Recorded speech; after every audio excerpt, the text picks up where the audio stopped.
guys, we're back for another Dokkan battle video. So today we're going to knock out one of the missions that were added to the Wicked Bloodline stage right here of the Ultimate Red Zone. So this is the newest Red Zone stage against the Metal Cooler Core. Now this is very, very, very difficult, this fight right here. Because basically the Metal Cooler Core is, I don't know, like the third hardest fight in the game.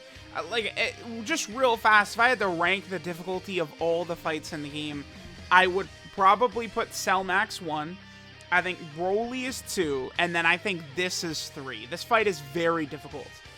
So the fact that we're gonna beat one of these new missions that came out for this, which involves using a full superclass team, and we have to have a type of every superclass unit on here, right? So we have to have Super AGL, Super Tech, Super Int, Super STR, Super Physical. Now, the riskiest option, like the number one option that you want to keep in mind when it comes to these missions, right? Broly, Omega, and the Metal Cooler Core all have one. Is you have to take into account what is the final phase. So for this Metal Cooler, the final phase is physical, which means the int characters are the real risk, right?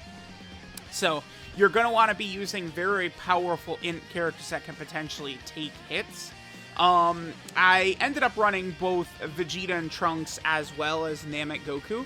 I probably shouldn't have even run Namek Goku, because Vegeta and Trunks sort of counts as the int unit fine, but I felt like Namek Goku, you know, just provided we had, I guess, a little bit of good RNG, he could probably float around and do some good stuff, right?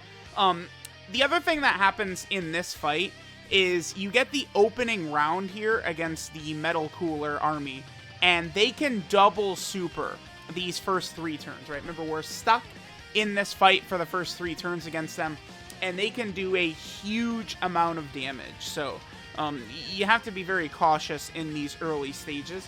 Now, with some of the newer teams, they're set up well to handle this, right? Because this Metal Cooler army, you can actually attack debuff this unit, right? So we could lower his attack, and then we just have, you know, far less to worry about. You know, if you got LR Final Form Cooler or the LR Goku and Vegeta, and you're just continually debuffing them, you know, you're putting yourself in a really good spot. But here, right, we aren't really running a ton of, like, attack debuffing characters. I didn't have a good feeling about this rotation. I chose to use Kid Gohan here as sort of the AGL unit I was bringing.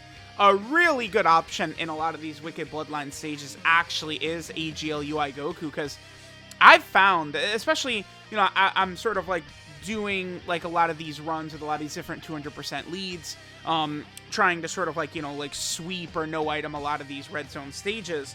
And it's like a lot of these Wicked Bloodline bosses, like, they really don't play around. The amount of yeah, so it's a good thing we use a Whis right here, since Kid Gohan did get supered. By the way, they do lower your defense as well. Defensive debuffing is just such a brutal mechanic to have to deal with by some of these bosses. We want to be really, really, really cautious about that. But AGL UI Goku can be so good, since these bosses, it is very difficult. Oftentimes, these bosses are hitting insanely hard, insanely fast, which is the thing, which just makes it very, very tough to sort of make it through. Okay, so right here, we still have a Whis activated. STR Namek Goku and STR Ultimate Gohan are probably 2 of the better units to bring for this fight. Remember that Namek Goku, he has a 30% chance to guard, and then when he guards, he's guarding for a bunch of turns, and he gets the crit chance and stuff like that. And then, of course, you know, at guarding, he's just taking a lot less damage. For Goku, after he takes that first hit, no matter what, against a physical enemy, he will be guarding. So it's like both Goku and Ultimate Gohan essentially are going to be guarding basically the entire fight. See, so right now, we don't see it, but Goku now has the guard up for the next, 4 turns? So this makes that Goku and then Ultimate Gohan really, really great options for this fight, because of how much they're able to do defensively for us, right? Of course, we know, you know, Vegeta and Trunks, I think that they're still the best unit in the game. The thing about Vegeta and Trunks is that you just always know what you're getting from them, basically. You put them in slot 1, it's very, very difficult to kill them or wipe them out, although this Metal Cooler Core, he certainly can do a lot of damage to them. There's no doubt about that, right? The Metal Cooler Core right here, this is the second hardest hitting boss in the game. Only Cell Max hits harder than this guy, so we do want to keep that in mind. It's just that, you know, Cell Max does exist who hits harder. And keep in mind that this Metal Cooler Core, when he super attacks, what happens with the super is then his normal attacks start hitting, like, very close to the level that Cell Max is hitting, right? Metal Cooler Core, he can only super once per turn, right? Whereas Cell Max can super twice per turn, and then Cell Max's normals are doing more damage at the start of turn and stuff like that. But using similar strategies to Cell Max can be fairly effective, against this guy, right? Like, you really should, when it comes to how much damage this unit can dish out right here, thinking of him in a similar vein to Cell Max probably is good, right? Because after he gets that super off, which hits harder than Omega Shenron, it just does so much damage, right? Like, you have to be very, very cautious there.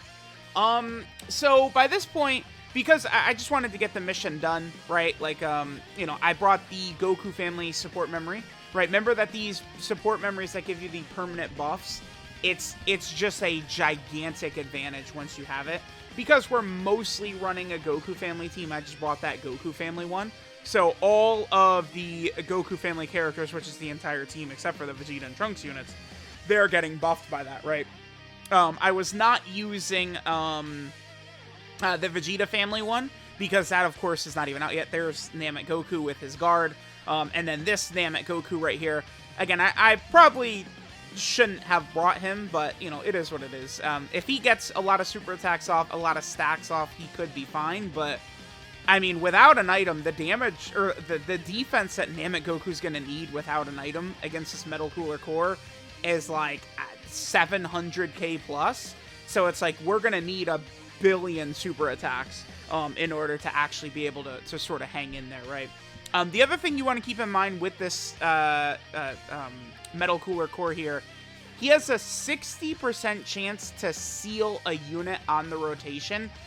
Bosses sealing you is actually one of the nastiest things they can do these days, because if you just take a look at all of the units on the team, right? Like, you know, God Goku, he probably will tank regardless. Not a big deal for him. But, like, you know, Vegeta and Trunks, they're stacking on their 18 key, and then they're getting 30% from every super attack they do as well, right? And then, you know, Super Saiyan 3 Goku's getting defense on super attack. Both Namek Gokus we have here are stacking. Kid Gohan is stacking, right? LR Super Saiyan 4 Gogeta and the LR Gods get the huge defensive buffs. Final Form Cooler, Metal Cooler, like, basically every single character these days gets huge defense through the process of super attacking. So once we start fighting these bosses that could seal us, sealing is very deadly. You know, we know this too from the Bojack fight. The Omega fight, Omega does it so early in the fight that it's not really, I would say, much of an issue. I mean, it can be to slow down your stacking characters, but you guys get what I'm saying with that, right? Whereas in here, it is just very, very scary. You know, having to deal with this guy potentially sealing, stacking characters. Getting through this fight is actually very tough. Again, I do think that this Metal Cooler Core here, this is a really nasty stage. This is going to be a good test for, you know, newer units coming out. I feel like we're probably not going to see a tougher stage than this before, like, the 8th anniversary. I don't know. Who knows, right? But this Cell Max, Broly, and Omega seems like it's going to remain the standard probably until the 8th anniversary, and then we might get a bit of a jump forward, right? But there we go. There was that mission. Of course, you know, the Vegeta and Trunks team makes it not too bad. There's several other teams that could work super effective for this, right? You could use the LR Gods team, LR Super Saiyan 4 Gogeta's team. You know, one of these big 200% teams, you know, should suffice to sort of get this taken care of quickly. So let me know what you guys think of the Metal Cooler Core fight.